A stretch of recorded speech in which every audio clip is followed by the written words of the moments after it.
नमस्कार दोस्तों, आज की इस वीडियो में हम बात करने वाले हैं WFI wrestling federation of India के अध्यक्ष बृजभूषण शरण सिंह के बारे में। बृजभूषण शरण सिंह बीजेपी से 6 बार सांसद रह चुके हैं और अभी भी ये यूपी के कैसरगंज सीट से सांसद हैं। तो दोस्तों, इनका नाम अभी न्यूज में इसलिए बना हुआ है क्योंकि कुछ महिला पहलवानों ने इनके ऊपर यौन शोषण मतलब फिजिकल असॉल्ट के आरोप लगाए हैं। उनमें से एक महिला पहलवान का नाम है विनेश फोगाट। विनेश फोगाट का आरोप है कि कुश्ती संघ के अध्यक्ष बृजभूषण शरण सिंह और नेशनल कैंप के कुछ कोच कुश्ती कैंप में महिलाओं और कुश्ती करने वाली लड़कियों का शोषण करते हैं। कई तरीके से उनको नीचा दिखाया जाता है, साथ ही साथ फिजिकली और मेंटली तौर पे उनको हैरेस किया जाता है और इनके ऊपर स्पॉन्सरशिप हजम करने का भी आरोप है। तो दोस्तों, आप लोगों को लग रहा होगा कि बृजभूषण शरण सिंह आजकल में ही लाइमलाइट में आए हैं, तो ऐसा नहीं है। ये वो बंदे हैं जिनका नाम उन 20 लोगों में आता है जिनके ऊपर आरोप था कि उन्होंने ही बाबरी मस्जिद को गिराने में अपना योगदान दिया है, जैसे कि अटल बिहारी वाजपेयी, लाल कृष्ण आडवाणी और इसके अलावा और भी कई बड़े नेता हैं। उन लोगों का नाम भी बाबरी मस्जिद को गिराने में आता है और उन 20 लोगों में इनका भी नाम शामिल है। इनके ऊपर भी FIR दर्ज किया गया था। तो दोस्तों, वीडियो में आगे बढ़ने से पहले मैं चाहूंगा आप मेरे इस चैनल को सब्सक्राइब कर दो यार, ताकि मैं मोटिवेट हो सकूं आप लोगों के लिए और भी अच्छी और बेहतरीन वीडियो बनाने के लिए। तो दोस्तों, वीडियो में आगे बढ़ते हैं। इसके अलावा बृजभूषण शरण सिंह पे और भी कई सारे आरोप लग चुके हैं, जैसे हत्या का, अपहरण का, गुंडागर्दी का, फिरौती लेने का, और साथ ही साथ इन्होंने ऑन कैमरा ये कबूला भी है कि इन्होंने किसी को मारा था और किन परिस्थिति में मारा था, वो सारी बात भी इन्होंने बताई थी। मैं आपको डिस्क्रिप्शन में लिंक दे दूंगा उस वीडियो का, आप जाके देख सकते हैं। तो दोस्तों, आप इसी चीज से अंदाजा लगा सकते हैं कि जो व्यक्ति ऑन कैमरा किसी के मर्डर और हत्या की बात कबूल कर सकता है और पुलिस उसका कुछ नहीं बिगाड़ रही, पुलिस उस पर कोई कार्रवाई नहीं कर रही, तो वो क्या क्या कर सकता है। तो दोस्तों, हमारे पहलवान आज से नहीं बल्कि जनवरी 2023 से ही इनको इनके पद से हटाने और इनके ऊपर कार्रवाई करने के लिए प्रोटेस्ट कर रहे हैं, लेकिन गवर्नमेंट ने इसके ऊपर अभी कुछ नहीं किया। कुछ टाइम पहले जब पहलवानों ने जनवरी 2023 में इनके ऊपर आरोप लगाया था और प्रोटेस्ट के लिए दिल्ली के जंतर मंतर में बैठे थे,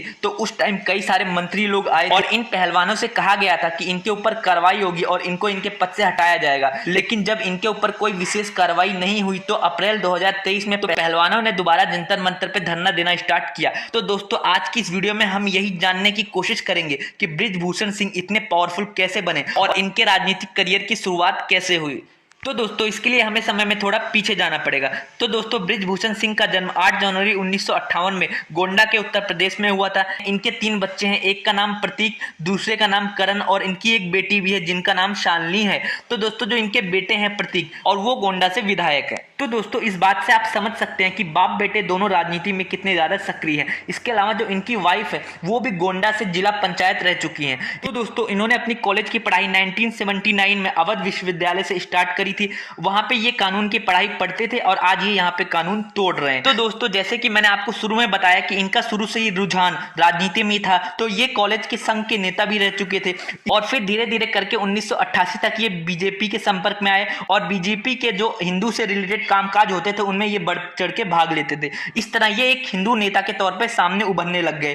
पहली बार 1991 में गोंडा से लोकसभा सीट के लिए भाजपा ने इनको टिकट दिया और ये भाजपा की उस उम्मीद पे खरे उतरे। पहली बार 1991 में ये गोंडा से सांसद बने और इन्होंने अपने विरोधी कैंडिडेट को 1 लाख से अधिक वोटों से मात दी। तो ये एक रिकॉर्ड सेट हो गया और बीजेपी की नजरों में इनकी जो वैल्यू थी वो बढ़ गई। और इसके बाद ये 1991 से 2008 तक ये बीजेपी से जुड़े रहे, उन्हीं की तरफ से चुनाव लड़ते रहे और लगातार जीतते भी रहे। और फिर 2008 में बीजेपी ने इनको टिकट नहीं दी, इनके अलावा किसी और को टिकट दे दिया, जिसके बाद इन्होंने बीजेपी की पार्टी छोड़ दी और ये समाजवादी पार्टी से जुड़ गए। फिर समाजवादी पार्टी की तरफ से ये किसी दूसरी सीट के लिए उन्होंने चुनाव लड़ा और वो चुनाव जीत गए। तो आप इससे अंदाजा लगा सकते हैं कि ये किसी एक पार्टी के मोहताज नहीं थे। इनका जो रुतबा, इनका जो प्रभाव था अपने जिले और आसपास के जिलों में इतना ज्यादा था कि चुनाव जीतने के लिए सिर्फ इनका नाम ही काफी था। तो दोस्तों, इसके बाद 2014 में दोबारा ये भारतीय जनता पार्टी में शामिल हुए और इन्होंने दोबारा अपने पुरानी सीट गोंडा से इन्होंने चुनाव लड़ा और दोबारा ये सांसद बने। तो दोस्तों, अगर हम इनके पहलवानी या रेसलिंग करियर की बात करें तो इनका शुरू से ही रुझान पहलवानी में भी था। ये कई बार कुश्ती भी लड़ चुके थे और अपने आसपास के इलाकों में और जिलों में ये कुश्ती का प्रोग्राम करवाते भी थे खुद। तो इनका रुझान शुरू से ही कुश्ती में था। फिर 2011 में पहली बार ये WFI wrestling federation of India के ये प्रेसिडेंट बने और उसके बाद से आज तक ये अभी भी प्रेसिडेंट हैं और हर बार चुनाव होता है और हर बार यही जीतते हैं। दोस्तों, अब हम बात कर लेते हैं इनके क्रिमिनल एक्टिविटी के बारे में कि इनका कहां-कहां और किन किन जगहों पे नाम आया है। दोस्तों 1991 में जब पहली बार ये गोंडा से सांसद बने, उसके बाद से इनकी जो क्रिमिनल एक्टिविटी है वो थोड़ी बहुत बढ़ गई थी। 1993 के बालीपुर में एक हत्याकांड हुआ था जिनमें एक समाजवादी पार्टी के नेता को गोली मार दी गई थी जिनका नाम था पंडित सिंह। आरोप है कि बृजभूषण सिंह ने ही इन पे गोली चलवाई थी और इनको मारा था। दोस्तों इसके अलावा इनके ऊपर यह भी आरोप है कि जब बीजेपी ने 2008 में इनको पार्टी से निकाला था तो इनकी जगह घनश्याम शुक्ला को बीजेपी की तरफ से टिकट दिया गया था गोंडा से चुनाव लड़ने के लिए। लेकिन जिस दिन वोटिंग थी उस दिन घनश्याम शुक्ला की रोड एक्सीडेंट में हत्या हो गई, जिसके बाद इनके ऊपर आरोप लगने लगे कि इन्होंने ही इनकी हत्या करवाई है। इसके अलावा इनके ऊपर कई और सारे भी आरोप लगे हुए हैं, जैसे कि इनके ऊपर आरोप है कि अंडरवर्ल्ड डॉन दाऊद इब्राहिम के साथ भी इनके संपर्क रहे हैं। इसके लिए इनके ऊपर केस भी चला था और ये कुछ टाइम तक तिहाड़ जेल में भी बंद थे। इस टाइम ये तिहाड़ जेल में बंद थे उस टाइम इन्होंने क्या किया कि अपनी जगह इन्होंने अपनी वाइफ को चुनाव में खड़ा कर दिया और गोंडा से इनकी वाइफ सांसद भी बन गई। तो अब हम ये बात कर लेते हैं कि आखिर ये पैसा कहाँ से कमाते हैं, ये क्या क्या बिजनेस ये करते हैं। तो दोस्तों ये कई सारे बिजनेस करते हैं, जैसे कि कहा जाता है इनके पास 54 से अधिक महाविद्यालय हैं, मतलब यूनिवर्सिटीज हैं, बहुत सारे कॉलेज हैं, बहुत सारे स्कूल हैं, नर्सिंग कॉलेज भी चलाते हैं। इसके अलावा इनके बहुत सारे होटल भी चलते हैं